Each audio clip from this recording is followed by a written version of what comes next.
Welcome back to The Deep Dive, your shortcut to being well-informed. Today, we're diving into CALX's second quarter 2025 results. You know, in an industry where broadband often feels like it's becoming just a commodity, well, CALX's latest earnings call, it laid out this really powerful vision, a vision for how providers can kind of break free from that race to the bottom. We're going to unpack their strong performance and what makes their strategic direction, especially around AI, so compelling right now. Indeed. And what's fascinating here, I think, is how CLK's solid financial footing is, well, it's directly underpinning an even bolder strategic play. They're not just, reacting to market trends. They seem to be actively trying to reshape the competitive landscape for their customers. Okay, so let's maybe unpack this with a quick snapshot of their Q2 financials first. Right. CLK reported revenue of $242 million. That's pretty robust 10% sequential quarterly growth. Shows some significant momentum. Yeah, absolutely. And beyond just the top line, their remaining performance obligations, RPOS, they call it, hit a record $347 million. That grew 2% sequentially, but wow, 30% year over year. 30% year over year. Yeah. And what's more, their current RPOS reached $134 million. That's up 5% sequentially and also 30% year over year. Think of RPOS like guaranteed future revenue from contracts they already have signed. This kind of growth really signals the underlying strength, the stickiness, I guess, of their platform and their cloud and managed services model. It shows their revenue isn't just, one-off sales. It's built on longer-term customer commitment. That's a really crucial point. And it's not just about growth. It's about profitable growth, isn't it? They hit record non-GAAP gross margins of 56.8%. That's a 60 basis point sequential increase. Right. And for those maybe less familiar, non-GAAP, it basically focuses on the company's core operational profitability. It strips out certain, one-time costs or accounting things that might muddy the waters a bit. Management said this margin expansion came from a good customer mix and also their VXP customers, that's broadband experience providers winning new subscribers. Really shows the leverage in their model. And on the cash front, CALK marked their fifth straight year of positive quarterly free cash flow. They generated a record $36 million in this quarter alone. And this is actually their 9th consecutive quarter generating 8-digit free cash flow. 9 quarters, wow. Yeah, that kind of consistent, strong cash generation, it really speaks volumes about their operational efficiency and, disciplined capital management. And the balance sheet really reflects that efficiency too. They ended Q2 with a record $299 million in cash and investments. And that's even after using $33 million for share repurchases. Right. Plus, their days sales outstanding, DSO, which basically measures how fast they collect their money, was a record low of 24 days. That means they're incredibly efficient at turning those sales into actual cash. Right. So yeah, these numbers together, they paint a pretty clear picture of strong, profitable performance. Okay, now we connect this to the bigger picture. The earnings call, it really centered on this profound strategic vision, transforming the broadband industry itself. CLK's CEO highlighted that the industry is really at a critical juncture. It's kind of a fundamental choice for providers, right? Do they stick to that old legacy speed-based network operator mindset, which, let's face it, ultimately leads to commoditization? Or do they become a successful experience-based broadband provider delivering, incredible experiences across all their segments? So, okay, for you, the listener, what exactly does CLK mean by experience-based and this subscriber in, not network out idea? How is that fundamentally different from the, let's say, traditional approach? That's a great question. A broadband experience provider, or VXP, they're not just selling internet speed, right? They're selling a complete sort of optimized digital lifestyle. I mean, think about it. Everything from seamless home Wi-Fi, smart device integration, maybe proactive support that anticipates issues before you even notice them. This approach lets them attract and keep customers who value a premium, hassle-free experience rather than just chasing the cheapest price for raw speed. So it's more about building a brand people actually like, not just being a utility. Exactly. It leads to higher revenue per customer, much higher net promoter scores, that's customer satisfaction, and crucially lower churn. People don't leave as often. Did they give a real world example of this having an impact on the call? Oh, absolutely. A really powerful example was a medium-sized customer. They launched their Smart Biz service in late 2024. And just by delivering this better experience to small businesses, they saw a, staggering 250% increase in revenue per small business subscriber. 250%, wow. Yeah. I mean, that's not incremental improvement. That's transformative for their customers' bottom line. Okay, that transformation narrative leads us straight into the second maybe even bigger disruption they're talking about, Yeah. artificial intelligence. Management really emphasized that the pace of AI innovation is just staggering, almost underestimated, they said. Right. Think about it this way. Netflix took a decade to get to 100 million subscribers. ChatGPT, 2 months. 2 months. Crazy. And it's now nearing 1 billion users. Both, of course, leverage the internet platform that companies like CALK help build. So this raises a big question, right? How is CLK, which has been around a while, positioned for this? It sounds like their AI journey isn't just some sudden pivot. No, not at all. It's really the culmination of over 15 years and nearly $2 billion invested in their platform, going way back to 2007. I mean, they've already enabled, 1,116 broadband providers? Yeah. So this isn't some new direction. It feels more like the natural evolution of their long-term strategy. And at the core of this evolution is their third-generation platform. It went into pre-production in Q2 2025, aiming for a second-half launch this year. And the first component we'll see is their third-gen mobile app, Command IQ, launching in August. Comes in consumer, small business, and even installer versions. Sounds like a valuable brand portal for the end subscribers themselves. Right. And this whole third generation platform, it has 3 key goals as they laid it out. First, expanding platform capabilities to meet local needs, specifically through sovereign data centers. That's critical for global reach because of all the data privacy laws.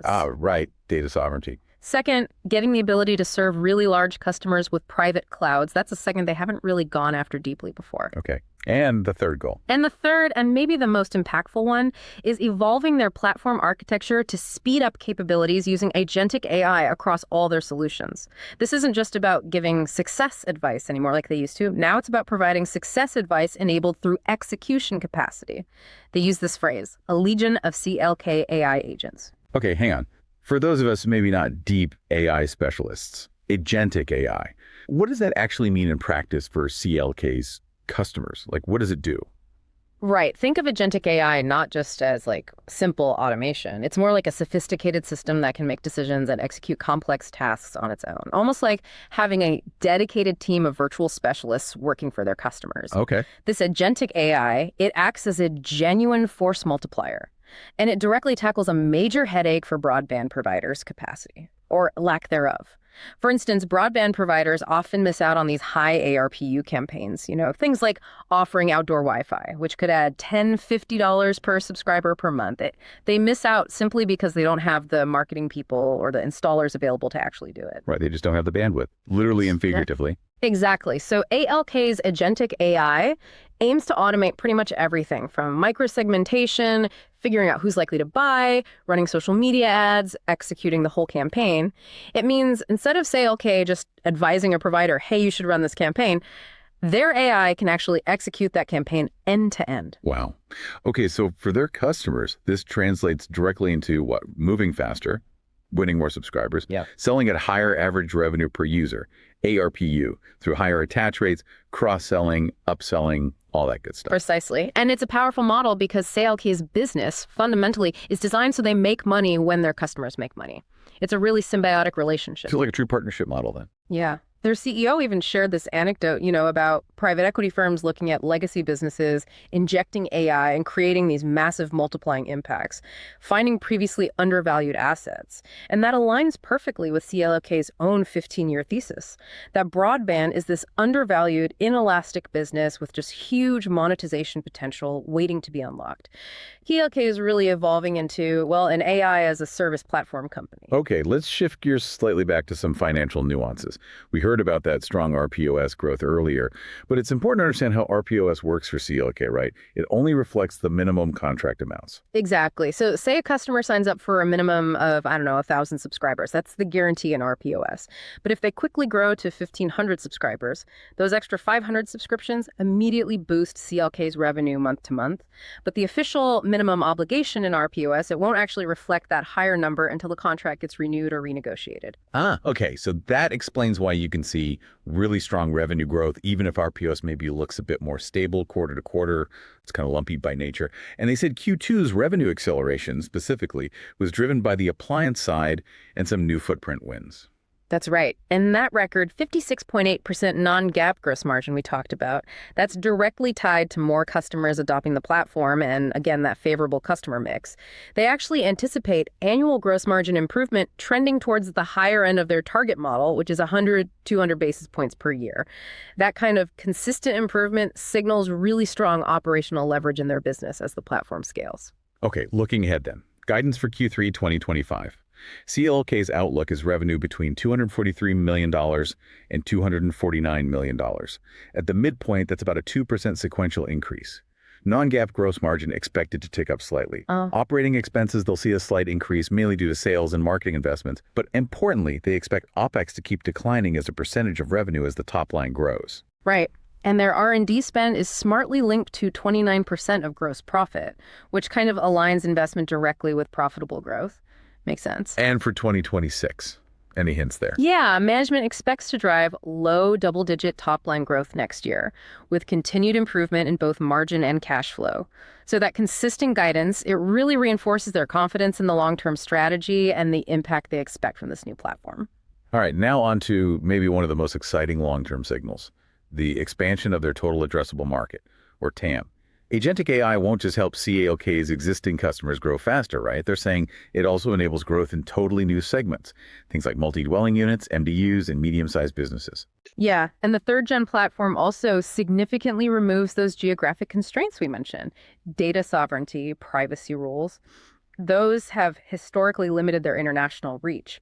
But CALX has invested around $100 million since late 2023 just to enable these sovereign data centers, which means they can now set up local instances, basically country by country. Think the EU, the Middle East, maybe even within specific US states if needed. That's a massive unlock for international expansion. And it doesn't stop there. The platform evolution also allows for private instances for really large companies, a segment CALX previously hasn't really played in deeply, so that opens up entirely new customer tiers. In fact, they highlighted a new win just in Q2, a very large cloud-only customer, which kind of validates the direction they're heading with the platform, even before all the AI capabilities are fully rolled out. That's a strong signal from the market. Definitely. And finally, just a quick update on supply chain and the BEAD program. On the supply chain front, stable. Capacity expansion to multiple locations is underway. It's like a 18-month process, but no immediate need for big changes. Tariff impact minimal. And just to clarify, management was pretty explicit.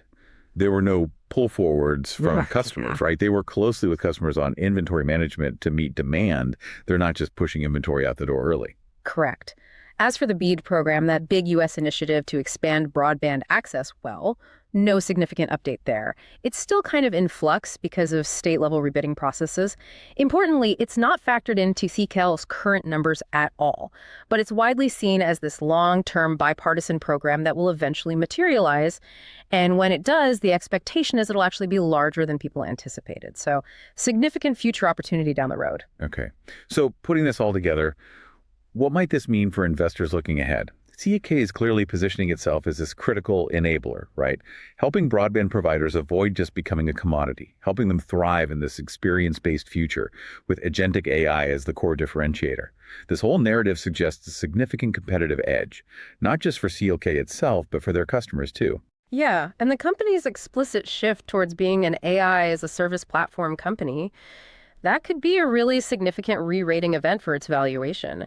I mean, if the market truly buys into this transformation, you could see it move from being valued like a traditional telecom equipment or maybe platform provider to being valued more like a high-growth, recurring revenue software company. It's about capturing value across the whole customer lifecycle, not just the initial sale. And those clear, explicit moves into new geographies, larger customer segments, all enabled by this third-gen platform. They indicate pretty substantial long-term growth vectors that go way beyond their current core business. This isn't just tweaking the existing operations. It feels like fundamentally expanding their whole playground. Yeah. All right, this brings us to the part of the deep dive where we put on our speculative hats. Remember, this segment offers speculative, high-conviction ideas. It is absolutely not financial advice. You really need to do your own research. Indeed. We're just thinking out loud here, sort of like analysts pitching an idea internally. Okay, here's our outrageous but plausible trade idea for you. Go long CALX. The thesis is this. CALX, with its deep 15-year investment in what seems like a truly unique end-to-end platform, and its imminent transformation to an AI as a service platform company using this agentic AI. It looks uniquely positioned to become maybe the fundamental operating system for the future of broadband. And this isn't just about, efficiency gains for the telcos. It's about unlocking massive, unrealized revenue potential within the broadband experience itself, basically turning these legacy assets into radically higher valued businesses. So the trade here is pretty simple. Go long CLK. Target a significant multiple expansion over, say, the next 18 to 24 months. Now, the outrageous part is our belief that the market just hasn't fully grasped the depth of this shift yet, or the TAM expansion that's underway. We're not talking about just incremental growth here. We're betting on CALK being re-rated away from telecom equipment platform provider towards being seen as a high-growth enterprise AI software company. And the plausible aspect, why isn't it just pure fantasy? Well, they've already sunk nearly $2 billion into this over 15 years. That's real commitment. They have a proven track record, 11,116 customers. Plus, that new large cloud customer win just this quarter, validating the strategy. They are solving a core capacity constraint for their customers, which leads to clear benefits in ARPU and churn. And remember, CLK gets a piece of that success. Their model aligns them with their customers' growth. Right. It's like betting on the picks and shovels supplier during a gold rush. In this case, the AI-driven broadband revolution. It allows CLK to potentially capture value far beyond just selling hardware, as their customers achieve these force multiplier impacts. It feels like a fundamental rewiring of a pretty old-school industry. So, in summary then, CLK delivered a really outstanding Q2, fueled by a clear strategic vision and, frankly, the game-changing potential of their third-gen platform in agentic AI. Yeah. The combination of strong financials and this truly transformative AI-led product roadmap, it positions them very uniquely within the broadband sector, it seems. Absolutely. Strong quarter, even stronger narrative going forward. So it leaves us with a final thought for you, the listener. As pretty much every industry grapples with this staggering pace of AI, what other legacy sectors out there might be poised for a similar radical reevaluation? If, that is, the right AI as a service enabler emerges for them, just like CLK believes is happening right now in broadband. Something to think about.